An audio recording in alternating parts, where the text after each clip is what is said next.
दोस्तों हम फिर से लेकर आ चुके हैं आप लोगों के लिए शाम की सभी ताजा और बड़ी खबरें। एक एक कर आपको सारी खबरों की जानकारी देंगे आज देश दुनिया में क्या कुछ हो रहा है। दरअसल दोस्तों सबसे पहली जो बिग ब्रेकिंग जानकारी आपको बता दो तो बनारस दौरे से पहले ही प्रधानमंत्री नरेंद्र मोदी का भयंकर विरोध। बोले फिलहाल नरेंद्र मोदी इंतजार कर रहे हैं कि विपक्ष कोई गलत सवाल बोले और पूरा चुनाव उसके इर्द गिर्द घूमे। इसके बारे में आपको बताएंगे। वहीं पर दोस्तों अगली बिग ब्रेकिंग में हम आपको बताएंगे राहुल गांधी का केंद्र सरकार के ऊपर बड़ा हमला। बोले कल देश के जवान शहीद होते रहे, प्रधानमंत्री क्रूज के मजे ले रहे थे। इसके बारे में आपको बताएंगे दोस्तों। कैसे जम्मू कश्मीर में कई जवान शहीद हो गए। वहीं पर दोस्तों अगली बिग ब्रेकिंग में हम आपको बताएंगे दोस्तों जी 12 निलंबित सांसद मिले लालू प्रसाद यादव से। मल्लिकार्जुन खड़से बोले सरकार की तानाशाही नहीं सहेंगे। इसके बारे में भी आपको विस्तार से बताएंगे। वहीं पर दोस्तों अगली बिग ब्रेकिंग में हम आपको बताएंगे दोस्तों जी दरअसल आपको बता दें किसान नेता राकेश टिकैत बोले किसान यहां से जा रहा है अपनी कुछ यादें छोड़कर, वो लौटेगा जरूर अगर किसान के साथ कुछ भी गलत हुआ तो। इसके बारे में भी आपको बताएंगे। वहीं पर दोस्तों अगली बिग ब्रेकिंग में हम आपको बताएंगे दोस्तों अब जी आपको बता दें मणिपुर में जो यहाँ पर मणिपुर के कानून को बदलने की अफसा जो कानून है उसको बदलने की होड़ कर दी है। कांग्रेस ने ऐलान कर दिया कि फिलहाल इस कानून को अफसा कानून को बदलना ही होगा। इसके बारे में भी आपको विस्तार से बताएंगे। वहीं पर दोस्तों महंगाई दर मोदी के राज में हुआ बड़ा। जी आपको बता दें 4.91 हो गया। अब आप समझ लीजिए दोस्तों इतने फीसदी बढ़ गया। इसके बारे में भी आपको विस्तार से बताएंगे। वहीं पर दोस्तों अखिलेश यादव की जी विजय यात्रा निकलेगी। इसके बारे में भी आपको विस्तार से बताएंगे कैसे विजयपुर में जो यात्रा निकालेंगे अजय अखिलेश यादव। वहीं पर अगली बिग ब्रेकिंग में हम आपको बताएंगे दोस्तों इजराइल और यूएई आए साथ तो भड़क उठा ईरान। इसके बारे में भी आपको विस्तार से बताएंगे। वहीं पर दोस्तों किसानों की सबसे बड़ी जीत का श्रेय जाता है शेरू को। जी हाँ दोस्तों शेरू एक कुत्ता है जिसको किसान अपने साथ ले गए क्योंकि उनके बिना शेरू रह नहीं पाता। बताएंगे क्या इमोशनल स्टोरी है। वहीं पर दोस्तों अगली बिग ब्रेकिंग में हम आपको बताएंगे दोस्तों अखिलेश की ताकत देखकर सक पका गई है बीजेपी। जी हाँ दोस्तों अब धीरे धीरे कर वो काट खेलेगी हिंदू मुसलमान का ब्राह्मण का। आपको बताएंगे कैसे ब्राह्मण वोट लगातार मोदी से टूटता चला जा रहा है। इसके बारे में भी आपको विस्तार से बताएंगे। वहीं पर दोस्तों अगली बिग ब्रेकिंग में हम आपको बताएंगे दोस्तों जी हाँ दरअसल अखिलेश ने दोस्तों इन दिनों बीजेपी को काफी कमजोर किया है। एक एक कर दोस्तों आपको सारे नाम बताएंगे कितने लोग हैं जो कि अखिलेश की पार्टी में शामिल हो गए। बीजेपी के एमएलए एक के बाद एक बड़ा झटका दे रहे हैं। वहीं पर अगली बिग ब्रेकिंग में हम आपको बताएंगे प्रियंका गांधी का केंद्र सरकार के ऊपर बड़ा हमला। बोले फिलहाल महिलाओं की बात तो छोड़िए, महिलाओं का आरक्षण की बात छोड़िए, महिलाओं से बात तक नहीं की जाती है। इनकी ऐसी सरकार भाजपा वाले सिर्फ महिलाओं का दुरुपयोग करते हैं। इसके बारे में भी आपको विस्तार से बताएंगे। तो सारी खबरें दोस्तों फटाफट अंदाज में देंगे, एक एक कर बताएंगे आज देश और दुनिया में क्या कुछ हो रहा है। फिलहाल चलिए बढ़ते हैं सबसे पहली और सबसे बड़ी खबर की ओर। दरअसल दोस्तों आपको बता दें राहुल गांधी का केंद्र सरकार के ऊपर बड़ा हमला। बोले देश का जवान मरता रहा लेकिन प्रधानमंत्री क्रूज के मजे ले रहे थे उस वक्त। दरअसल दोस्तों कल जम्मू और कश्मीर में आपको बता दें देश के जवानों के ऊपर हमला हुआ। आपको बताया दोस्तों जिसमें से 4 जवान जो है शहीद हो गए और बताया जा रहा है 16 जवान अभी भी घायल हैं गंभीर रूप से। कल दोस्तों जम्मू कश्मीर में जो यहाँ पर आतंकवादियों ने जमकर हमला कर दिया। हमले के दौरान कई फायरिंग हुई। फायरिंग के दौरान दोस्तों चार जो जवान थे उनको गोलियां लगने से शहीद हो गए। वहीं दूसरी तरफ 16 अन्य लोग दोस्तों वो घायल बताए जा रहे हैं। इसको लेकर दोस्तों कल प्रधानमंत्री नरेंद्र मोदी योगी आदित्यनाथ के साथ क्रूज पर मजे लेते रहे, जिसको लेकर अब राहुल गांधी ने कटाक्ष कर दिया। राहुल गांधी ने कहा कि प्रधानमंत्री नरेंद्र मोदी आराम से क्रूज के मजे ले रहे थे, इधर देश का किसान शहीद हो रहा था। राहुल गांधी ने कहा कि प्रधानमंत्री नरेंद्र मोदी देश के जवानों से ज्यादा उनको जो है मस्ती मजे सूझते। राहुल ने कहा कि अभी जब रावत साहब का दोस्तों देहांत हुआ था तब भी प्रधानमंत्री नरेंद्र मोदी और योगी भाषण देते रहे, इधर रावत साहब जो है शहीद हो गए थे। जाहिर सी बात है दोस्तों जब देश का जवान शहीद होता है तो आपको और हमें सबको सोचना चाहिए, उन कार्यक्रमों को वहीं रोक देना चाहिए। लेकिन प्रधानमंत्री नरेंद्र मोदी एंजॉय करते हुए दिखाई देते हैं। जब भी कहीं वो ऐसी जगह जाते हैं दोस्तों तो फोटो जरूर खिंचवाते हैं, वीडियो जरूर बनवाते हैं। जाहिर सी बात है प्रधानमंत्री को पता होता है कि भाई उनके फोटोज भी खींच रहा है, उनके वीडियो भी बन रहा है और सोशल मीडिया पर कल पोस्ट भी तो करना है। दोस्तों मोदी जी मोदी जी उस 18 साल के लौंडे की तरह हो गए हैं जिनको सेल्फी खींचने का बड़ा शौक है और हर रोज एक नई सेल्फी अपलोड करने का। तो प्रधानमंत्री नरेंद्र मोदी कहीं ना कहीं दोस्तों उसी लाइन पर चल रहा है, जैसे कि एक नौजवान लड़के नहीं होते दोस्तों, नौजवान लड़के उस टाइप से इनकी जो शौक है, रोज एक नई सेल्फी, रोज एक नया वीडियो पोस्ट करना। फिलहाल खैर चलिए हम बढ़ते हैं दोस्तों और अगली बिग ब्रेकिंग की तरफ। बता दोस्तों अगली जो बड़ी खबर निकल के आ रही है दोस्तों, किसान आंदोलन का डी एंड, एक एक कर दोस्तों खाली हो गई सारी बॉर्डर, चाहे वो गाजीपुर बॉर्डर हो, टिकरी बॉर्डर हो, किसानों ने अपना सामान समेट कर दोस्तों लौट चले। लेकिन दोस्तों आपको बता दें इसी बीच एक कहानी निकलकर सामने आई जो कि है वहां के शेरू कुत्ते की। दरअसल दोस्तों किसानों के साथ इस शेरू कुत्ता जो था दोस्तों, इसका एक बहुत ही महत्वपूर्ण योगदान रहा है। किसानों का कहना था कि जब से अब इस आंदोलन में आए हैं तब से यह आंदोलन भी कमजोर था, लेकिन जब जब जैसे जैसे किसान बढ़ता चला गया, यह आंदोलन मजबूत होता गया, ऐसे ही शेरू भी तगड़ा होता गया, किसानों के साथ रह रहकर खाने को मिला उसे। लेकिन दोस्तों जब किसान जान लगे तो शेरू अकेला रह गया। किसानों ने सोचा कि ना वो शेरू के बिना रह सकते हैं, न शेरू उनके बिना रह सकता है, इसीलिए दोस्तों किसान अपने साथ साथ शेरू को भी ले गए। शेरू का दोस्तों आपको बता दें इस कुत्ते का नाम शेरू रखा गया था, जिसके बाद किसान इससे इतने अटैच हो गए। इसके बारे में खुद रविश कुमार सर ने भी जो अपना जो प्राइम टाइम करते हैं दोस्तों उसमें जिक्र किया है और इस शेरू की कहानी बताई है। तो जाहिर सी बात है दोस्तों किसान आंदोलन को मोदी सरकार ने खत्म करने की कोशिश की, झुकाने की कोशिश की, लेकिन आंदोलन खत्म नहीं हुआ। किसानों की कुछ यादें थी दोस्तों यहाँ पर, जो यादें किसान अपने साथ समेट कर ले जाना चाहता था, उन्हीं में से एक याद थी शेरू की। वो नहीं जानते थे किसान की शेरू को यहाँ छोड़ेंगे तो उसका क्या होगा, और वो खुद भी शेरू के बिना नहीं रह सकते थे, इसीलिए वो शेरू को अपने साथ ले गए। जाहिर सी बात है दोस्तों अगर आप एक जानवर के साथ भी रहते हो तो उससे एक दिल का रिश्ता हो जाता है, और वैसा ही एक रिश्ता किसानों ने शेरू के साथ जोड़ लिया था। फिलहाल चलिए बढ़ते हैं एक और अगली बिग ब्रेकिंग की तरफ। बता दोस्तों अगली जो बड़ी खबर निकल कर आ रही है, अखिलेश यादव की ताकत देख बीजेपी वाले लगा संग। जी हां दोस्तों भाजपा को लगा बड़ा झटका। दरअसल दोस्तों अखिलेश यादव लगातार मजबूत होते चले जा रहा है, वही दूसरी तरफ बीजेपी कमजोर होती चली जा रही है। अब आप सोचेंगे दोस्तों कि अखिलेश यादव ने ऐसा क्या करा है। दरअसल दोस्तों अखिलेश यादव ने ब्राह्मणों को बीजेपी से अलग कर दिया, जो अब तक दोस्तों बीजेपी नहीं हो पा रहा था, जो बीजेपी ने कभी नहीं सोचा होगा कि ब्राह्मण वोट हमसे हट जाएगा। एक एक कर अखिलेश ने बीजेपी, देखिए दोस्तों ठाकुर वर्सेस इस वक्त ब्राह्मण चल रहा है, यानी कि जो योगी आदित्यनाथ है वो ठाकुर है, ठाकुर वर्सेस अब क्या हो गया है दोस्तों ब्राह्मण। और ब्राह्मणों को क्या किया है दोस्तों समाजवादी पार्टी ने, एक एक कर ब्राह्मण नेताओं को तोड़ लिया है। सबसे पहला नाम सुनिए दोस्तों, आपको ये समझ में आ जाएगा कि अखिलेश कैसे बीजेपी पर 100 गुना भारी पड़ रहा है, और बीजेपी इसी फिराक में कि कोई एक विवादित बयान दे दे हिंदुत्व के ऊपर और वो पूरा चुनाव इसी में निकाल दे। मैं बताऊंगा 2007 में सोनिया गांधी के उस बयान को कैसे उठाया गया था, जो है यहाँ पर गुजरात में जब नरेंद्र मोदी वहां के मुख्यमंत्री हुआ करते थे। लेकिन उससे पहले मैं आपको बताऊं दोस्तों अखिलेश क्यों मजबूत होते चले जा रहे हैं। सबसे पहली बात दोस्तों ब्राह्मण नेता राठौर, उसके बाद दोस्तों राठौर दिग्विजय, उसके बाद चौबे गणेश शंकर, ऐसे करते करते दोस्तों अखिलेश यादव ने कम से कम 8 नेता जो है अपने पाले में कर लिए। अब आप देखिए राठौर, दिग्विजय, चौबे गणेश शंकर दोस्तों, पांडे, और यहां पर एक एक कर जितने ये नेता थे दोस्तों ये अखिलेश की समाजवादी पार्टी में शामिल हो गए। ये कौन नेता है दोस्तों, ये वो नेता है दोस्तों जिनके साथ ये कह सकते हैं कि ब्राह्मण वोटिंग बैंक जुड़ा हुआ है, ब्राह्मण इनके साथ जुड़े हुए हैं। ये पहले बीजेपी में थे, एक एक कर अखिलेश ने ब्राह्मण वोटों को तोड़ना शुरू कर दिया। जाहिर सी बात है दोस्तों बीजेपी कभी नहीं चाहेगी कि ब्राह्मण वर्सेस ठाकुर हो जाए, लेकिन अखिलेश यादव ने दोस्तों इसकी काट निकालकर ब्राह्मण वर्सेस जो यहां पर ठाकुर कर ही दिया। हमने पहले कई वीडियो देखे जिसमें ब्राह्मणों ने खुद कहा है कि उनके साथ बुरा व्यवहार किया जा रहा है, और ये व्यवहार कौन कर रही है, बीजेपी की सरकार। ठाकुरों को बड़े बड़े पदों पर नौकरी दी जाती है, लेकिन ब्राह्मण समाज के लोगों को परेशान किया जाता है। जाहिर सी बात है दोस्तों अखिलेश ने यही काट निकाली।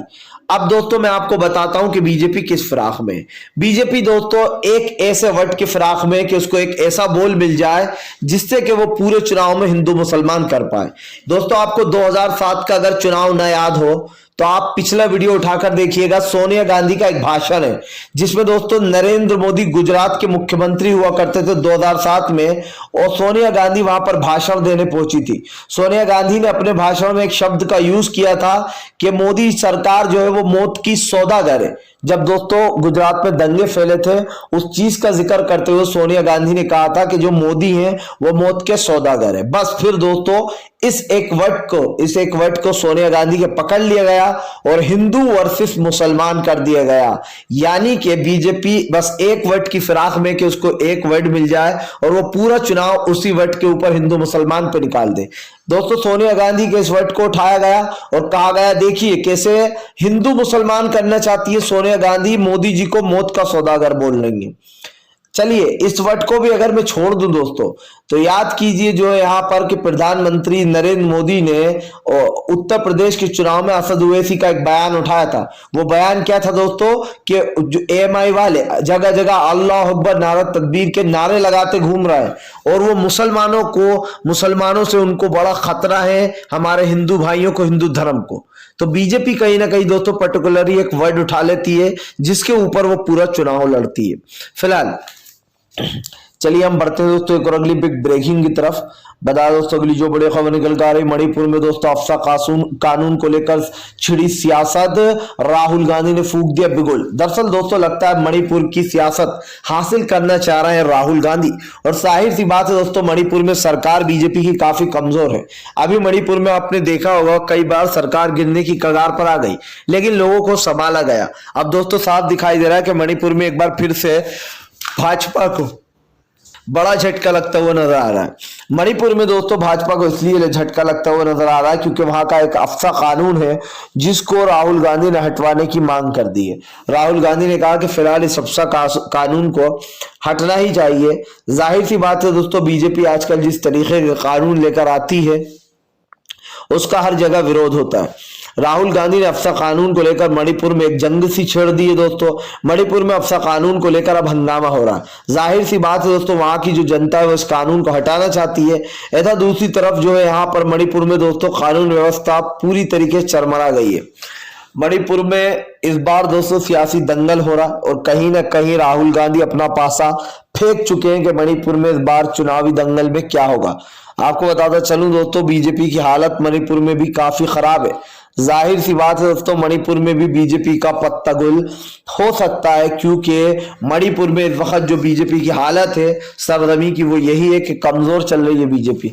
फिलहाल खैर चलिए हम बढ़ते हैं दोस्तों एक और अगली बिग ब्रेकिंग की तरफ। बताया दोस्तों अगली जो बड़ी खबर निकल कर आ रही, ममता बनर्जी का बड़ा ऐलान, बोले अगर हराना चाहते हो बीजेपी को तो हमारे साथ आ जाओ। दरअसल दोस्तों गोवा में ममता बनर्जी ने अब भाजपा को हराने के लिए कांग्रेस को न्योता दे दिया। ममता बनर्जी ने कहा कि अगर बीजेपी को हराना है तो हमारे साथ में मिल जाए वो सभी विपक्ष पार्टियां जो भी बीजेपी के खिलाफ है। दरअसल दोस्तों जाहिर सी बात है कि बीजेपी को जब हराने की बात आती है तो बीजेपी एक बड़ी पार्टी है, कांग्रेस सबसे बड़ी पार्टी है दोस्तों, उसके बाद बीजेपी का नंबर आता है। ये दो पार्टियां हैं जो कि काफी पहले की हैं। हालांकि कांग्रेस सबसे पहली पार्टी थी और नेहरू जी सबसे पहले प्रधानमंत्री थे।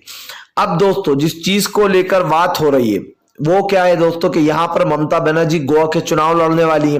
गोवा में सियासत गर्म हो गई है। एक तरफ आप जो है वो लोगों को फ्री की चीजें बांट रही है, वहीं दूसरी तरफ कांग्रेस जो है वो वहां के जो भी वहां की दोस्तों जो संस्थाएं होती हैं या फिर यूं कहते हैं कि वहां का जो कल्चर है उसको लेकर चुनाव लड़ रही है। तो वहीं ममता बनर्जी महिलाओं के विकास को लेकर चुनाव लड़ रही है। जाहिर सी बात है दोस्तों सभी पार्टियां अपने अपने तरीके से गोवा की जनता को लुभाने में लग गई हैं, जिसको लेकर ममता बनर्जी ने एक बड़ा ऐलान किया। ममता दीदी ने कहा कि अगर देश से बीजेपी को हटाना है तो हमारे साथ आकर मिल जाओ। सीधा सीधा उन्होंने कांग्रेस को न्योता दे दिया है कि फिलहाल हमारे साथ आकर मिलो और भाजपा को हराओ। जाहिर सी बात है दोस्तों इस बार ममता बनर्जी तीसरा फ्रंट लेकर आ रही है। 2024 से पहले ममता बनर्जी का तीसरा फ्रंट तैयार हो जाएगा। दोस्तों 2024 के विधानसभा चुनाव में पता चलेगा कि फिलहाल सरगर्मी किधर बढ़ रही है, किधर जो है यहाँ पर लोगों का झुकाव है और किस तरफ जो है यहाँ पर लोगों को वोट मिलने वाले। ये बात सच है दोस्तों कि आप जब कोई नई पार्टी लॉन्च करते हो तो आपको उसी वक्त जो है यहाँ पर कोई वो नहीं मिल जाते वोट। लेकिन इस वक्त दोस्तों अब चुनावी दंगल शुरू होने वाला है। जाहिर सी बात है उत्तर प्रदेश के चुनाव के बाद दोस्तों लोगों को 2024 का इंतजार रहेगा। और वो क्यों रहेगा दोस्तों? क्योंकि उत्तर प्रदेश के चुनाव के बाद लोगों को लोकसभा का इंतजार इसलिए रहेगा कि नरेंद्र मोदी ने पिछले 7 सालों में देश में महंगाई, बैंकों के निजीकरण, हवाई अड्डे, ट्रेनों को बेचने के अलावा कुछ नहीं किया है। जो जनता से वादे किए गए थे वो वादे धरे के धरे रह गए। वो बात अलग है कि आप हिंदुत्व जो है लोगों के ऊपर हावी हो रहा है। हिंदुत्व और हिंदू धर्म में जो फर्क है दोस्तों वो राहुल गांधी ने आपको समझाया और काफी बखूबी समझाया। बस उसी राह पर दोस्तों बीजेपी चल रही है।